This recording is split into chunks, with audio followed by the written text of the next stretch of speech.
So welcome to North East PSC. तो एक ये छोटी वीडियो लेके हम लोग आए, मैं अमरजीत सर और इंतखाब सर। तो हमारे एक स्टूडेंट का एक क्यूरी था, प्रॉब्लम था। तो मैं इस टाइप की और भी क्यूरीज देखा, तो हमने सोचा क्यों ना एक वीडियो बनाया जाए ताकि बाकी स्टूडेंट को भी इससे गाइडेंस मिले। तो हमारा एक स्टूडेंट का क्यूरी था कि good morning sir, I have heard a lot about you and your institute. I have been following your teaching since 2023, but sir, I have tried SSB exam many times and every time I fail.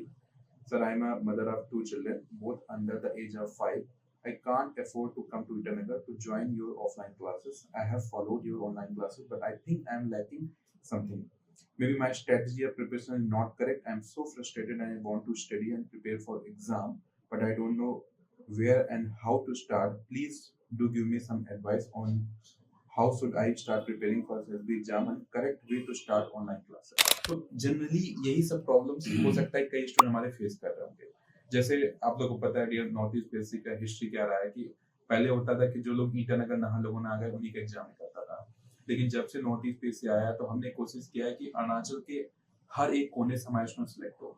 इसीलिए last 2 year में हमारे 450 student select हुए हैं PSC में, जिसमें कि online वालों का बढ़ चढ़ के योगदान रहा है कि हमारा स्टूडेंट बोमडिला है वहां से सिलेक्ट हो रहा है, तवांग सिलेक्ट हो रहा है, सिरपा, आपका तिराप, चरनंग, लोंगडिंग, पासीघाट, जीरो, हर जगह स्टूडेंट सिलेक्ट हो रहा है।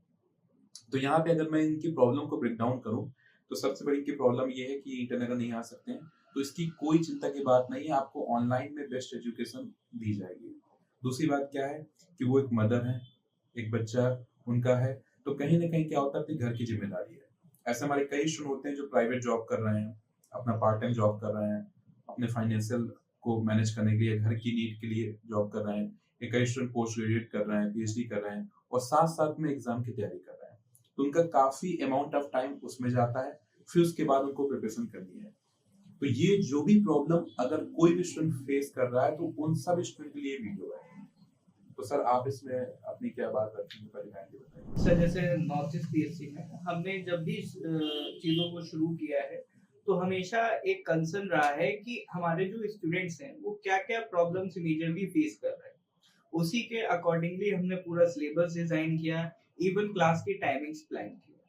तो ये एक बड़ा ही मतलब सीरियस प्रॉब्लम हो जाता है स्टूडेंट्स का कि वो विलिंग है, वो टाइम देना चाहते हैं, तैयारी करना चाहते हैं, बट उनकी जो सिचुएशन इस तरह से वो कहीं एंगेज है, वो कहीं आपका काम कर रहे हैं, तो उसमें वो उतना टाइम नहीं दे पा रहे।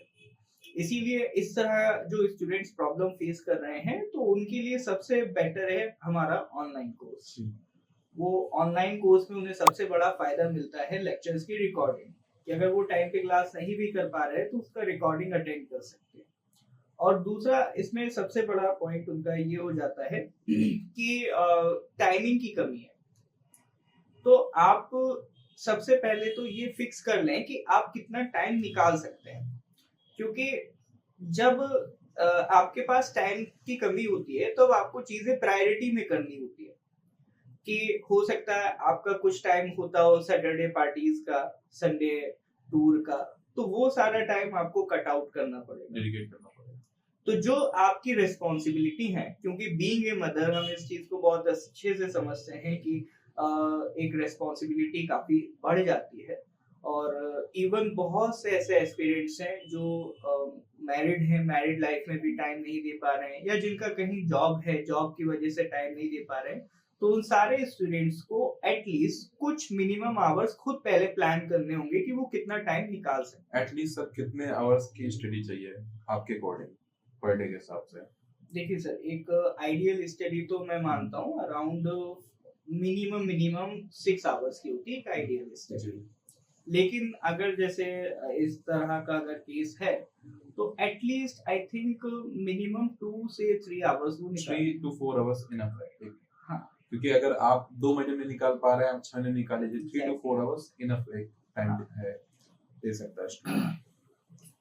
फिर इसमें आपको मेन क्या है, आपको एक साथ आप सारे सब्जेक्ट्स तो नहीं कर पाएंगे, फिर 1 बाय 1 एक सब्जेक्ट को टारगेट लेना पड़ेगा कि डेली बेसिस पे आप टारगेट लें कि एटलीस्ट 2 सब्जेक्ट्स आपको कंप्लीट करना। तो 2 हो जाएंगे, फिर उन 2 का रिवीजन, फिर अगले 2 सब्जेक्ट, इस तरह से उसको प्रोसीड करना है। तो आपको अपनी अपनी स्ट्रेटेजी बनानी पड़ेगी। जैसे कि स्ट्रेटेजी, जैसे सर ने बोला कि आप 2 सब्जेक्ट को एट ए टाइम लेके चलिए, 2 सब्जेक्ट कंप्लीट हो जाए, फिर 2 सब्जेक्ट आप कंप्लीट करिए। देखो मैं फिर से कह रहा हूँ, ये उन लोग के लिए जो फुल टाइम प्रिपरेशन में नहीं दे सकते हैं। ये आप ये कर सकते हैं, जैसे ऑनलाइन क्लासेस हमारी होती है, 4 क्लासेस होती हैं मान लीजिए 1-1 घंटे की, तो आप डेली केवल 4 क्लास किया। संडे आपने यूटिलाइज़ किया पूरा रिवीजन के लिए, क्योंकि जितना इम्पोर्टेंट कोर्स कंप्लीट करना है, उतना ही इम्पोर्टेंट रिवीजन करना है। अगर आपने सही से रिवीजन नहीं किया तो कुछ मायने नहीं रखता है। दूसरी सबसे इम्पोर्टेंट बात ये है कि अभी तक एपीएसएसबी एग्जाम में बहुत ज्यादा प्रेशर था, क्योंकि एपीपीएससी एग्जाम कंडक्ट हो नहीं रहा था, तो सारे स्टूडेंट एपीएसएसबी में ही कूदे हुए थे। बट अभी एपीपीएससी एग्जाम आपका चल रहा है, मेंस चल रहा है, तो सारे जो स्टूडेंट सिलेक्टेड हैं वो मेंस की प्रिपरेशन कर रहे हैं। अभी एपीपीएससी का कैलेंडर आएगा, तो जो टीजीटी वाला है, एडीओ वाला है, एसडीओ वाला है, एजे वाला है, तो जो भी रिस्पेक्टिव एग्जाम वाला होगा वो उसकी प्रिपरेशन स्टार्ट करेगा। तो एपीएसएसबी के लिए उतना कट ऑफ नहीं जाएगा जितना कट ऑफ पिछले सालों में गया है ना। लोग ये चीज आप लोग लॉजिकली समझ सकते हैं। तो ये करेक्ट ईयर है कि आप एपीएसएसबी वाले अगर प्योरली हैं तो सही से अपनी प्रिपरेशन को स्टार्ट करिए, डेफिनेटली सक्सेस मिलेगी। दूसरी बात है जो स्टूडेंट की है कि सर मैं कहीं ना कहीं शायद लैग कर रही, हो सकता है। मान लीजिए हमारा एक स्टूडेंट था, हमको नालों में मिला, उसका 174 मार्क्स है आउट ऑफ 200 लास्ट रीजन में। उसका लैग कहाँ पे हुआ? जीके में। वो ज्वाइन किया था हमको कि उसका मैथ और रीजनिंग वीक था, बट उसका मैथ और रीजनिंग में हाईएस्ट मार्क्स है, उसका मार्क्स लो हो गया जीके में। तो अगर वो सेकंड ईयर अपनी प्रिपरेशन स्टार्ट करता है, अगेन वो जीके को अगर बैकफुट में रखता है, कम प्रिपेयर करता है, तो मोस्ट प्रोबेबली उसका नेक्स्ट ईयर भी वही गलती की वजह से सिलेक्शन रुक सकता है। बट अगर उसने अपनी गलती को पहचान लिया कि मेरा जीके वीक रह गया है, तो मेरे को नेक्स्ट ईयर बाकी सब्जेक्ट को तो पढ़ना ही है जो मेरा स्ट्रांग हो चुका है, लेकिन जीके पे भी पुश करना है। तो अगर उसने इस गलती पे अपना काम किया तो उसका सिलेक्शन हो जाएगा। मान लीजिए किसी स्टूडेंट का कुछ मार्क्स से रह गया, उसको पता चला कि एग्जाम में कई ऐसे क्वेश्चन थे जो वो कर सकता था, टाइम की वजह से नहीं कर पाया, तो उसको नेक्स्ट टाइम क्या करना है? बाद में और नॉलेज गेन करने की जरूरत नहीं है, उसको अपनी स्किल पे काम करना है कि वो कम टाइम पे क्वेश्चन को सॉल्व कर सके। तो उसकी कमी कहाँ पे आ रही? टाइम मैनेजमेंट पे। तो ऐसे आपको बैठ के समझना है एक बार कि आपकी कमी लास्ट एग्जाम्स में किस चीज पे आई है, और हमको उस चीज पे काम करना है। देखिए कॉम्पिटिटिव एग्जाम केवल नॉलेज का गेम नहीं है, ये गेम इस चीज का है कि आपने जो नॉलेज गेन किया है उसको कितना आप बेटर वे में एग्जाम में आप उसको यूज कर पा रहे हैं। तो ये स्किल का गेम है, और स्किल डेवलप करने में थोड़ा टाइम लगता है, समझना पड़ता है चीजों को। तो अगर आप करेक्ट वे समझेंगे और नॉर्थ ईस्ट पीएससी के जितने भी मेंटर्स हैं आपको गाइड करेंगे, उन चीजों को फॉलो करेंगे, तो डेफिनेटली इस बार सक्सेस मिलेगी। तो देखिए बीइंग ए मदर, जैसे सर ने कहा कि ये एक रिस्पॉन्सिबिलिटी वाली चीज है, या आप पार्ट टाइम जॉब कर रहे हैं अपने फाइनेंस के लिए, अपनी फैमिली को आप फीड करने के लिए, तो एक रिस्पॉन्सिबिलिटी वाली चीज है ये। अगर आप हायर एजुकेशन कर रहे हैं तो एक रिस्पॉन्सिबिलिटी वाली चीज है। इसकी वजह से आपका एपीएससी सिलेक्शन नहीं रुकेगा अगर आप बाकी टाइम को इसी में डेडिकेट करें। आप नदी नहाना, पिकनिक, ये सब चीज आपको अवॉइड करना पड़ेगा, एक्सेस, फोन यूज, सब कुछ अवॉइड करना पड़ेगा, सेक्रीफाइस करना पड़ेगा, तब डेफिनेटली आपका सिलेक्शन होगा। ऐसा मुझे लगता है, क्योंकि जो हमारे 450 स्टूडेंट सिलेक्ट हुए 2 साल में, हम उनके एक्सपीरियंस से बात बोल पा रहे हैं कि उन्होंने कहीं ना कहीं सेक्रीफाइस की चीजों को, हम लोगों ने गाइड किया। देखिए बिना गाइडेंस के सिलेक्शन आज के टाइम पे पॉसिबल नहीं है, बहुत ज्यादा कंपटीशन हो चुका है। लेकिन केवल गाइडेंस से भी नहीं है, जब तक उसको फॉलो करने वाले एकदम डाई हार्ड फॉलो करने वाले लोग नहीं होंगे, स्टूडेंट नहीं होंगे, तो सिलेक्शन नहीं है। तो हम दोनों को मिलकर सिलेक्शन पहुंचाना है। तो इसी तरीके से आपकी जो भी प्रॉब्लम्स होंगी हम कोशिश करेंगे। सर मैं आपका 3 पॉइंट्स में इसको समराइज करना चाहता हूँ। जी I will start with the third point. जो थर्ड पॉइंट इसमें है कि आप एक शेड्यूल बनाएं। जितना भी आपके पास आप लिखें, दिन भर में आप जो भी दिनचर्या है आपकी, जिस टाइम आप बिजी रहते हैं, जो जो काम करते हैं, तो उसमें से सबसे पहली चीज आप अपना एक शेड्यूल बनाएं कि आपके पास कितना फ्री टाइम अवेलेबल है। बिना लिखी चीजें नहीं बनेंगी। सेकंड चीज इज, आपको ये खुद डिसाइड करना पड़ेगा कि आप कहाँ कहाँ पर टाइम कट आउट कर सकते हैं, क्योंकि ये पर्सनली आप अपना सबसे बेहतर जानते हैं कि आप कहाँ कहाँ पर चीजों को काट छाट सकते हैं, कौन कौन सी अनअवॉइडेबल चीजें हैं या ऐसे काम हैं जो आप बाद में भी कर सकते हैं प्रिपरेशन के, तो उसको कट आउट करें।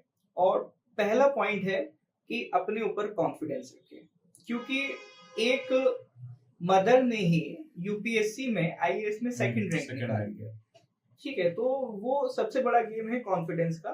रखें। अगर आप प्रिपरेशन कर रहे हैं तो मतलब आप बिजी हैं, तो मतलब उसमें आपको बस थोड़ा सा एक्स्ट्रा टाइम लग जाएगा। आपकी सक्सेस में हो सकता है आपको कुछ एक्स्ट्रा दिन लग जाए, but eventually it will follow you अगर आप चीजों को सिंसियरली और कॉन्फिडेंस से करते हैं। तो फिर इस वीडियो को यहीं समाप्त करते हैं। तो कोई भी चुनौती ऐसी नहीं होती है, कोई भी मुश्किल ऐसी नहीं है जिसको आप लोग पूरा न कर पाएँ, जिसको आप लोग कंप्लीट न कर पाएँ, आप लोग वॉरियर्स हैं। इस बात को हम लोग बखूबी जानते हैं। तो ऐसे ही आप लोग की जो भी प्रॉब्लम्स होगी, उन लोग को हम लोग गाइड करेगा आपको, ताकि आप लोग कहीं पे भी भटके नहीं। आपकी जो भी प्रॉब्लम होंगी आप बताइएगा थ्रू व्हाट्सएप या आपका ऐसे वीडियो मैसेज से हम लोग आपको गाइड करेंगे। आपकी प्रिपरेशन में कहीं पे भी स्ट्रेटजी के हिसाब से कमी नहीं आनी चाहिए। बाकी आप लोग पूरे दिल से मेहनत करिए। डेफिनिटली 2025 में हमको सिलेक्शन अपना पाना है। Thank you so much for your time. Thank you all of you. Thank you.